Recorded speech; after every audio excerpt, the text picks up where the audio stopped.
ஃப்ரெண்ட்ஸாக இருக்கும் வணக்கம். Welcome to Asian Talks. இன்னைக்கு சிறுகடிக்க ஆசையில் மீனவை கடுப்பேற்றுற மாதிரி ரோகிணி பேசிடுறாங்கங்க. அது மட்டும் இல்லாமல் ஸ்ருதியோட அம்மா வந்து எப்படியாவது முத்து ஃபேமிலியில் ஒரு பிரச்சனை ஏற்படுத்தணும்னு பிளான் பண்ணுறாங்க.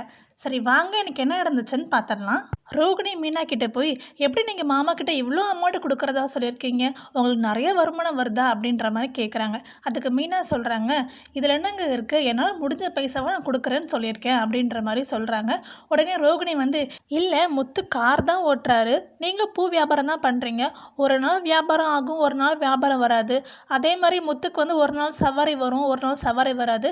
இப்போ எங்களை எடுத்துக்கிட்டிங்கன்னா நாங்கள் பிஸ்னஸ் பண்ணுறோம், எங்களுக்கு நிறைய ப்ராஃபிட் வரும், எங்களால் கொடுக்க முடியும், ஆனால் உங்களால் முடியாதில்ல, அதனால தான் கேட்குறேன் அப்படின்ற மாதிரி சொல்லவும் மீனாக்கு கொஞ்சம் கடுப்பாயிடுச்சு. உங்கள் வீட்டுக்கார் இப்போ தான் வேலைக்கு போகவே ஆரம்பிச்சிருக்காரு, ஆனால் என் வீட்டுக்காரர் தான் இத்தனை நாள் மாதம் மாதம் கரெக்டாக பணம் கொடுத்துருக்காரு. சொல்லப்போனால் வீட்டு செலவில் முக்கால்வாசி ஆகிறது என் வீட்டுக்கார் பணத்தில் தான் அப்படின்னு சொல்லவும் ரோகிணிக்கு கோவம் வந்துடுது. இப்படி வாக்குவாதம் முத்தி போகுது. அதுக்கப்புறமேட்டுக்கு டென்ஷன் ஆகிட்டு மீனா கிளம்பி போயிடுறாங்க. அடுத்த நாள் காமரை பார்த்தா அண்ணாமலை ஃப்ரெண்ட் இருக்கார்ல, அவர் வந்து ஒரு இன்ஜினியரை கூப்பிட்டு வராரு. ஏன்னா அண்ணாமலை தான் சொல்கிறப்பார் போல் மேலே ரூம் கட்டுறதுக்காக, மேலே போய் ரூம் வளர்க்குறதுக்காக போயிட்டாங்க. இதை பார்த்துட்டு எல்லாருமே பின்னாடியே போயிட்டாங்க. அப்போ தான் முத்து கேட்குறாரு, என்னப்பா ஆச்சு, ஏன் வந்து எல்லாம் அளந்துட்டு இருக்காங்க அப்படின்னு சொல்லவும் அண்ணாமலை சொல்கிறாரு, மேலே ஒரு ரூம் கட்ட போகிறேன் அப்படின்ற மாதிரி சொல்கிறாரு. அப்புறம் இன்ஜினியர் என்ன பண்ணுறாருன்னா அளந்து பார்த்துட்டு ஒரு ரூம் அட்டாச் பாத்ரூம் கட்டணும் அப்படின்னா 5 lakhs ஆகும் அப்படின்ற மாதிரி சொல்லிட்டு போயிடுறாரு.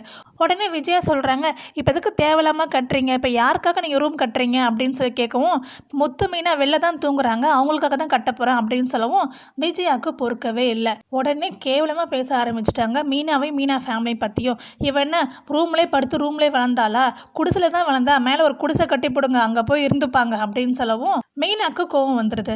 நான் வந்து குடிசையில் இல்லை அத்தை, ஆனால் எனக்கு குடிசையில் இருந்தாலும் எனக்கு சந்தோஷம் தான், எனக்கு நான் ரூம் வேணும் நான் கேட்கவே இல்லை அப்படின்ற மாதிரி சொல்லிடுறாங்க மீனாவும். அதுக்கப்புறம் அண்ணாமலை சொல்கிறாரு, மேலே நான் குடிசை போட்டேன்னா நீனும் நானும் தான் போய் அங்கே இருப்போம், முத்துவையும் மீனாவையும் அங்கே போய் இருக்க சொல்ல மாட்டேன் அப்படின்னு சொல்லவும் மீனா சொல்கிறாங்க, எங்களுக்கு ரூம்லாம் எதுவுமே வேண்டாமாம்மா, நாங்கள் ஹால்லே தூங்கிப்போம், மொட்டை மாடியில் போய் தூங்கிப்போம், எந்த பிரச்சனையும் இல்லைன்னு சொல்லிட்டு மீனாவும் சொல்கிறாங்க, முத்துவும் சொல்கிறாங்க.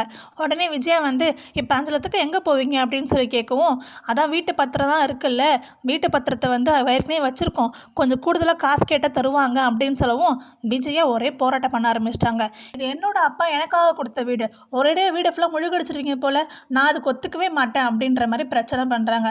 உடனே வந்து முத்து வந்து, அதெல்லாம் ஒன்றும் வேண்டாப்பா விடுங்கப்பா அப்படின்னு சொல்கிறாங்க. அண்ணாமலை வந்து சரி போ அப்படின்னு சொல்லிட்டு எல்லாரையும் போக வச்சிடறாரு. அதுக்கப்புறம் விஜயாட்ட போய் பேசுகிறாரு, நீ வந்து சரியாகவே நடந்துக்கிறது கிடையாது, இதே விஷயம் மனோஜுக்கு நீ பண்ணியிருந்தேன்னா கண்டிப்பாக பண்ணி இப்போ முத்துன்றனால தான் இப்படி நீ பேசுகிற, கண்டிப்பாக உன் எண்ணத்தை நீ மாற்றிக்கோ, ஆனால் நீ கொடுக்க மாட்டேன் சொன்னனால அப்படி நான் விட்டுற மாட்டேன், நான் வந்து ஏதாவது ஏற்பாடு பண்ணுவேன் அப்படின்னு சொல்லிட்டு அவர் கிளம்புறாரு. நம்ம ஸ்ருதி என்ன பண்ணுறாங்கன்னா இந்த விஷயத்த அவங்க அம்மா கிட்ட சொல்லிடுறாங்க. அவங்க அம்மா என்ன பண்ணுறாங்கன்னா ஒரு பெரிய பிளான் ஒன்று போடுறாங்க அவங்க அப்பா கிட்ட, எனக்கு இப்போவே 5 lakhsக்கு ஒரு செக் ரெடி பண்ணுங்க அப்படின்னு சொல்கிறாங்க.